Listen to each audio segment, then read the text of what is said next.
있는데 우리 옆에 있는 분들 보시면서 좀 인사했으면 좋겠습니다. 예수님께 살아나셨습니다. 인사하겠습니다.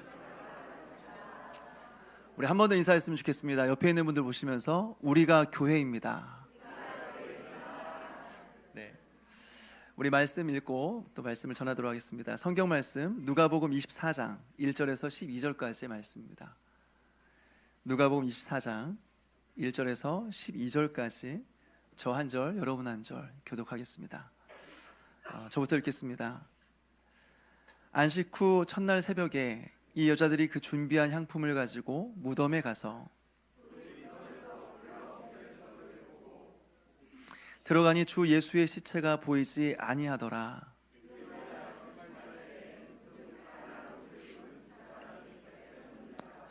여자들이 두려워 얼굴을 땅에 대니 그 두 사람이 이르되 어찌하여 살아있는 자를 죽은 자 가운데서 찾느냐.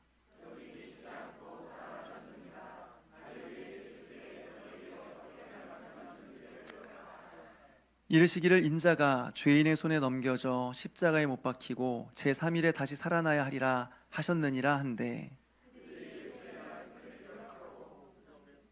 무덤에서 돌아가 이 모든 것을 11 사도와 다른 모든 이에게 알리니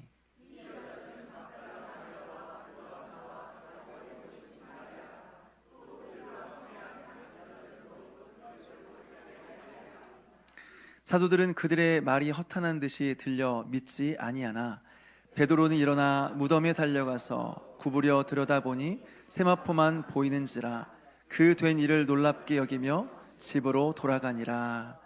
아멘. 제가 한번 기도하겠습니다. 하나님 아버지, 예수 그리스도의 십자가의 죽으심에 놀라우신 그 은혜와 또 그 3일 만에 부활하신 예수 그리스도의 놀라우신 능력과 사랑을 다시 한번 마음에 새기게 하여 주시옵소서.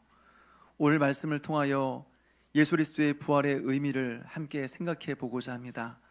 하나님께서 우리에게 사모하는 마음과 듣는 마음을 허락하여 주사 이 부활의 능력과 생명이 우리 안에 다시 한번 시작될 수 있도록 은혜 베풀어 주옵소서.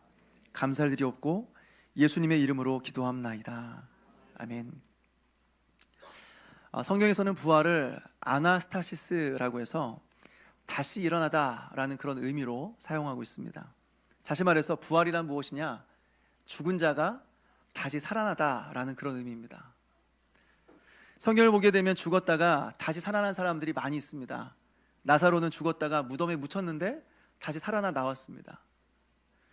또 나인성 과부의 아들은 죽어서 관 속에 들어갔는데 다시 살아나왔습니다. 백부장 야이로의 딸은 죽게 되었으나 마치 잠자던 아이가 잠에서 깨어나는 것처럼 살아난 일이 있었습니다. 그런데 여러분, 우리는 이것을 보면서 부활이라고 말하진 않습니다.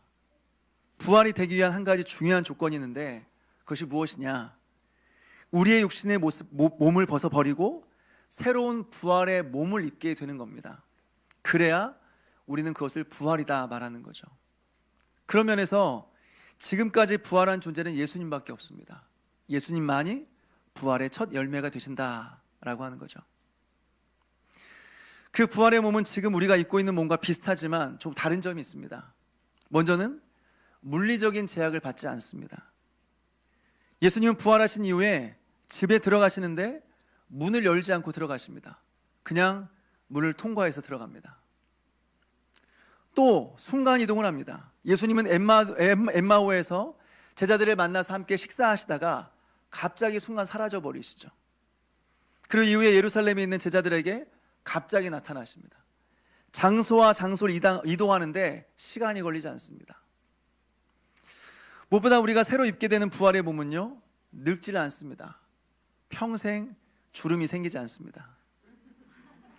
늙어가는 건 사실 죄의 결과입니다. 노화는 죄의 결과입니다. 그런데 부활하게 되면 이제 더 이상 늙지가 않아요. 영원히 청년으로 살아갑니다. 또 아프지 않습니다. 이 땅을 살아가면서 우린 질병으로 인해서 얼마나 고생합니까? 대부분의 인생이 아파서 병원 다니고 약 먹으면서 우리의 인생을 허비하는 거죠. 그런데 이제는 평생 약 먹을 일이 없습니다. 병원 갈 일이 없습니다. 마지막으로 다시는 죽지 않습니다. 부활의 몸을 입는 순간 우리는 그 부활의 몸을 입고 영원히 살아갑니다. 이것이 부활이에요. 그리고 이것이 우리가 부활을 사모하고 소망하는 이유가 되는 거죠. 그렇다면 여러분, 예수님이 정말로 부활하셨을까요? 여러분은 예수님의 부활을 믿으십니까? 역사적으로 보게 되면 예수님의 부활이 사실이 아니다, 믿을 수 없다, 예수님은 부활하지 않았다라고 주장한 사람들이 많이 있어 왔습니다. 그래서 어떤 사람들을 말하는데, 예수님께서는 실제로 죽으신 것이 아니다, 기절하신 거다, 잠시 기절했다가 깨어나신 거다, 그러니 부활은 없다라고 말합니다. 그렇다면 성경은 이것에 대해서 뭐라고 말할까요? 첫째로, 예수님의 옆구리를 창으로 찌르자 예수님의 몸에서 물과 피가 나왔다라고 증언하고 있습니다. 여러분, 옆구리에 창을 찌르는 행위는 사망을 했는지 확인하는 방법입니다. 그러니까 예수님의 옆구리를 창으로 찔렀다고 하는 것은 예수님이 진짜 죽으셨던 것처럼 보였기 때문에 창으로 찔렀던 거죠. 무엇보다 제가 의학을 전공한 건 아니지만 주석을 참고하니까 예수님의 몸에서 물과 피가 나왔다라고 하는 것은 예수님께서 육체적으로 완전히 죽으셨다, 진짜 사망하셨다라는 것을 보여주는 것이다라고 하는 거예요. 둘째로, 예수님의 다리를 꺾지 않았다고 하는 겁니다. 예수님의 다리를 꺾지 않았습니다. 여러분, 사람이 십자가에 못 박힌 상태에서 숨을 쉬려면 다리에 힘을 주고 몸을 들어야 된대요. 그래야 호흡을 할 수 있대요. 그런데 시간이 지나면서 십자가에 못 박힌 사람들은 다리에 힘이 풀리게 되는 거죠. 힘이 빠집니다. 그럼 어떻게 해요? 이제 십자가에 못 박힌 사람은 결국에는 숨을 쉬지 못해서 질식사로 죽게 된다라고 하는 겁니다. 당시 로마의 군병들은 십자가에 달린 예수님의 고통을 줄여주기 위해서 사람들의 고통을 줄여주기 위해서 다리를 꺾었습니다. 그래서 질식사로 빨리 죽게 하는 거죠. 그런데 오늘 예수님은 다리를 꺾지 않았다라고 하는 거예요. 뭘 보여줍니까? 로마 병사들에 의해서 예수님의 죽음이 분명히 확인되었다라는 것을 보여주고 있는 겁니다. 또 어떤 사람들이 이렇게 주장합니다. 예수님께서 죽으신 것은 맞지만 제자들이 예수님의 시체를 훔쳐갔다, 그리고 나서 예수님이 부활했다고 거짓말했다라고 말하기도 합니다. 그런데 이것에 대해서 성경은 뭐라고 말하는 것일까요? 첫째, 군병들이 예수님의 무덤 앞을 지키고 있었다라고 하는 거예요. 예수님의 부활을 믿진 않았지만 혹시라도 제자들이 예수님의 그 시체를 훔쳐가고 나서 예수님이 부활했다 거짓말할 수 있는 거죠. 그러니까 예수님의 시체를 훔쳐가지 못하도록 그 문 앞을 지키고 있었습니다. 그런데 어떻게 되었을까요? 무덤이 열리고 예수님의 시체는 사라졌습니다. 만약 제자들이 훔쳐갔다고 한다면 여러분, 이게 가능한 일일까요? 생각해 보십시오. 무덤의 문이 나무가 아닙니다. 열고 닫을 수 있는 문이 아니에요. 당시의 무덤의 문은 엄청나게 큰 바위로 되어 있습니다. 그리고 높은 곳에서 낮은 곳으로 굴려서 그 입구를 막게 되는 거죠. 그런데 무슨 수로 그 새벽에 제자들이 가서 그 무덤의 문을 열 수 있었겠습니까? 무엇보다 군병들이 지키고 있었는데 어떻게 그 일이 가능하겠어요? 혹시 군병들이 잠을 자고 있었다고 할지라도 그 무거운 무덤의 문을 여는데 어떻게 아무 소리도 내지 않고 열 수 있을까요? 불가능한 것입니다.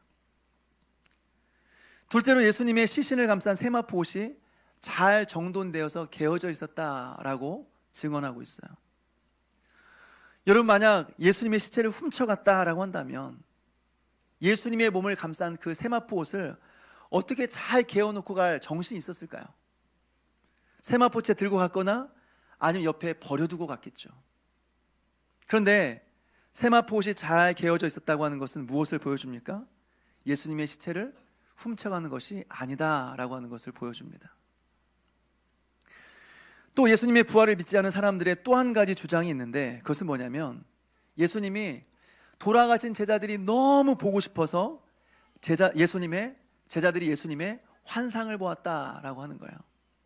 다시 말해서 헛것을 본 것이다 라고 하는 거죠. 그렇다면 이것에 대해서 성경은 뭐라고 말할까요? 첫째로, 도마는 부활하신 예수님을 보았을 뿐만 아니라 예수님의 손에 못자국을 직접 만져보았다라고 말하고 있습니다. 이것은 환상이 아니라는 거예요. 둘째로 예수님은 제자들과 함께 먹고 마셨습니다. 요한복음 21장을 보게 되면 부활하신 예수님은 갈릴리 바다에 고기를 잡고 있는 제자들을 찾아오셨습니다.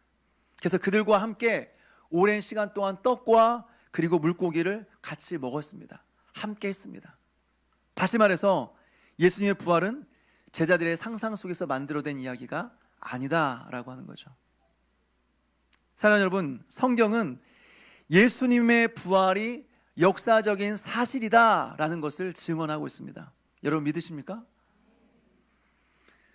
빈 무덤이 그것을 증거합니다. 만약 예수님의 시체가 들에 버려졌다고 한다면 예수님이 부활했는지 안 했는지 우리는 확인할 길이 없을 거예요. 그런데 예수님의 시체는 모두가 알고 있는, 누구나 알고 있는 아리마대 사람 요셉의 무덤에 장사되었습니다. 그런데 그 무덤이 빈 무덤이 되었다라고 하는 거죠. 다시 말해서 무덤에 시체가 없었다라고 하는 것은 예수님의 부활을 증거한다라고 하는 겁니다. 또 처음 부활을 목격한 사람들이 여성들이에요. 처음 예수님의 부활을 목격한 사람들이 여자들입니다. 만약 부활이 거짓이라고 한다면, 그래서 지어낸 이야기라고 한다면 처음 예수의 부활을 목격한 사람들이 절대로 여성이 되면 안 됩니다. 왜냐하면 그 당시의 여성들의 증언은 증거로서 효력이 없었습니다. 여성들의 증언은 무효예요.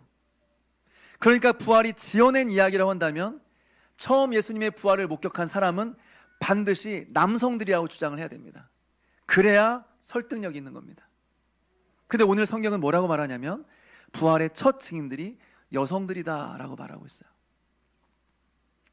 무엇보다 부활의 증인들이 너무 많습니다. 부활을 목격한, 예수님의 부활을 목격한 사람들이 한두 사람이면 네가 착각했겠지, 잘못 봤겠지 했을 텐데 너무나 많은 증인들이 있다라고 하는 거예요. 우리 성경 한번 같이 찾아서 읽겠습니다. 고린도전서 15장 4절에서 8절까지 말씀입니다.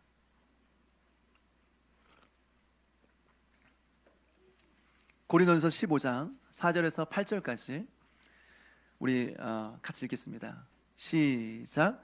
장사 지낸 바 되셨다가 성경대로 사흘 만에 다시 살아나사 게바에게 보이시고 후에 12 제자에게와 그 후에 500여 형제에게 일시에 보이셨나니 그 중에 지금까지 대다수는 살아있고 어떤 사람은 잠들었으며 그 후에 야고보에게 보이셨으며 그 후에 모든 사도에게와 맨 나중에 만삭되지 못하여 난 자 같은 내게도 보이셨느니라. 아멘. 여러분 무슨 말입니까? 거짓말이라 하기에는 너무나 많은 증인들이 있다는 거예요. 너무나 많은 사람들이 부활하신 예수님을 목격했다라고 하는 거죠. 여러분 이후에 사도행전을 보게 되면 이 사람들은 예수 그리스도의 부활을 증거하다가 순교당합니다. 여러분 우리 중에 있지도 않은 사실에 목숨 걸 사람이 있습니까?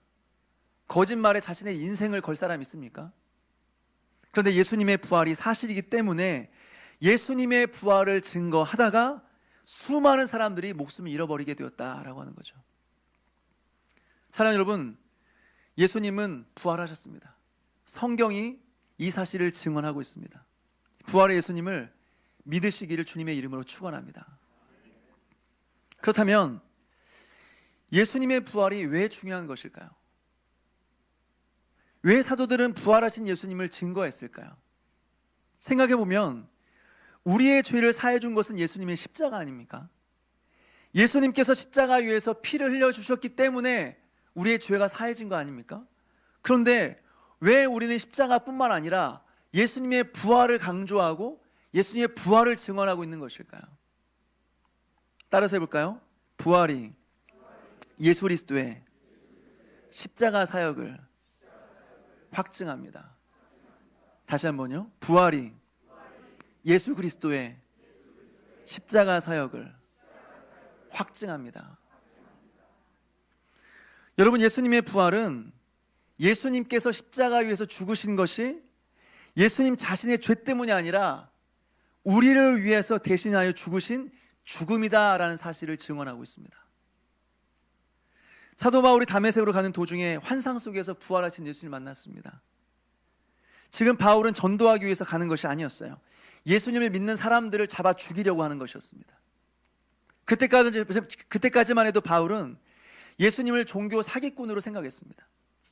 그래서 예수님을 따르는 무리들을 이단이라고 생각했어요. 그래서 그 사람들을 다 잡아 죽이는 것이 하나님을 위한 일이다, 하나님의 영광을 위한 일이다 생각했어요. 그런데 다메섹으로 가던 중에 어떻게 해요? 부활하신 예수를 만나고 바울의 모든 생각이 한순간에 다 바뀌어버렸습니다. 여러분, 그때 바울이 생각했던 것은 무엇이었을까요?